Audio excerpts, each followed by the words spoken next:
Okay เนาะဒီမှာကြည့်လိုက်เนาะနှစ်အတွင်းမှာဘတ်ငွေတက်တန်းကြော်เนาะတက်တန်းနဲ့6သိန်းကြော်เนาะ passport မရှိဗန်မရှိထိုင်းစကားမပြောတတ်တဲ့လူတွေအားငယ်စရာမလိုနော်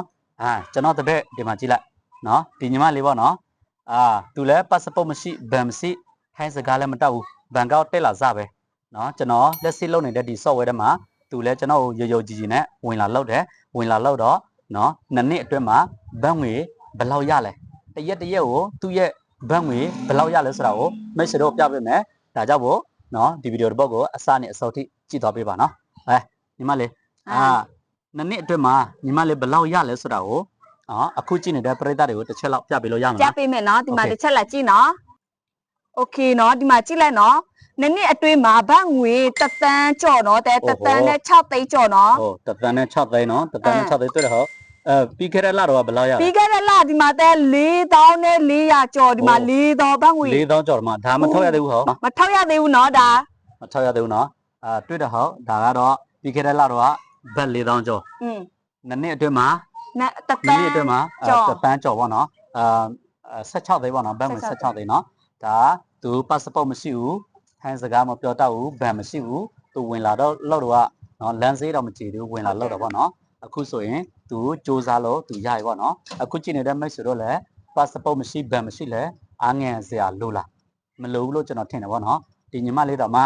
ကျွန်တော်ရိုးကြည်နဲ့ဝင်လောက်တာဝင်လာတော့ passport မရှိဘန်မရှိနော်ဘာမှနားမလည်ဘူးစီးပွားရေးတွေ့ကြုံလည်းမရှိဘူးကျွန်တော်သင်ပေးလို့ဒီနေရာကိုရောက်လာခဲ့တာကျွန်တော်လည်းပြောတော့ပေါ့နော်အခုဆိုရင်တရက်ကိုသူဘယ်လောက်ရလဲသူဘယ်လိုလောက်လို့ရခဲ့တာလဲဆိုတာကိုတစ်ချက်လောက်ရှင်းပြပေးပါညီမမကတော့ဝေတို့ကဆိုရင်ပစ္စည်းတစ်ခါပဲဝယ်တော့တာနော်ဘာပစ္စည်းဝယ်တော့လဲဆိုတော့ဒီထဲမှာကြည့်နေတဲ့သူတွေအလုတ်ပင်ပဲတဲ့ဒူနာခါနာရှိလားပြီးတော့စပီချို့တာတို့ဘာလို့ရှိလားရှိတယ်ဆိုရင်ကို့အတွက်လိုအပ်တဲ့ပစ္စည်းတစ်ခါဝယ်တော့လိုက်တာနဲ့တသက်လုံးဝင်ငွေရှာလို့ရတဲ့စီးပွားရေးအကောက်ရမယ်မဆိုဒီပစ္စည်းတသက်မှတစ်ခါဝယ်တော့တာဒီနေ့ဆိုတရက်စာဝင်ငွေဘယ်လောက်ရလဲဒီမှာလာကြည့်လိုက်တယ်တရက်စာဝင်ငွေဒီမှာ1800တွေ့လားဒီနေ့ဆိုရင်ဒီနေ့ကဘယ်လောက်လဲ1800ဘတ်နော်4လဘတ်24ရက်နေ့2025တရက်ကို1800ဘတ်မြန်မာငွေနဲ့ဆိုရင်2သိန်းကျော်လောက်ရပါနော်ဒါတော့မှ passport မရှိထိုင်းစကားမပြောတတ်တဲ့လူတယောက်နော်ကျွန်တော်တပည့်တွေအားလုံးထဲမှာသူကတော့အတော်ဆုံးပါနော်ဝင်လာတော့စီးပွားရေးလည်းအတွေ့အကြုံမရှိဘူးထိုင်းစကားမတတ်ပဲမတော်တတ်မလားတတ်ပါနဲ့သူလောက်မရဘူးလို့ကျွန်တော်ထင်ခဲ့တာပေါ့နော်အခုလိုမျိုးသူလည်းလောက်ရတယ်ဆိုတော့ကျွန်တော်လည်းပြောတော့ပေါ့နော်အခုကြည့်နေတဲ့မိတ်ဆွေတို့လည်းနော်ဒီညီမလေးလိုမျိုးစူးစမ်းချင်ဆက်ရှိလားနော် passport မရှိဗန်မရှိလဲအားငယ်စရာလို့လားမလို့ဘူးနော်ကဲဒီညီမလေးတော့မှတရက်ကိုဘယ်လောက်ရလဲခုန1800ဘတ်နော်သူစူးစမ်းလို့သူရတာနော်ပစ္စည်းတစ်ခါဝယ်တော့လဲရုံပဲတစ်သက်လုံးဝင်ပြန်စားလို့ရတာပေါ့နော်ပစ္စည်းကတချို့ကပြောတဲ့ဈေးကြီးတယ်ပေါ့နော်ကို့မှာစပင်ကျို့တယ်ကို့ခါနာခြေလက်တွေကြိုက်ခဲ့တဲ့ဆိုရင်တခြားဆိုင်မှာဝယ်လို့ရှိရင်နော်ပစ္စည်းပဲရမယ်ပစ္စည်းပဲရအောင်ပေါ့နော်ဘာအခွင့်အလမ်းမှပြန်မရဘူးနော်ကျွန်တော်တို့လုပ်နေတဲ့ဒီ software ထဲမှာဝင်လုပ်လို့ရှိရင်ကိုတစ်သက်မှတစ်ခါပဲပစ္စည်းဝယ်တော့လိုက်ရုံနဲ့နော်ပစ္စည်းလည်းရမယ်ဝင်ငွေပြန်စားလို့ရတဲ့အခွင့်အလမ်းလည်းရအောင်ပေါ့နော်ဒီညီမလေးဆိုရင်ပစ္စည်းဘယ်လောက်ဖို့ဝယ်လဲမလေးဝယ်တော့ဆိုရင်6000ကျော်နော်ပစ္စည်းဝယ်တော့ရင်းနှီးမြှုပ်နှံတာမဟုတ်နော်သူကြမ်းမာရေးနဲ့အသုံးတက်တဲ့ပစ္စည်းကိုသူလာဝယ်တော့တာနော်သူလာဝယ်တော့တာနော်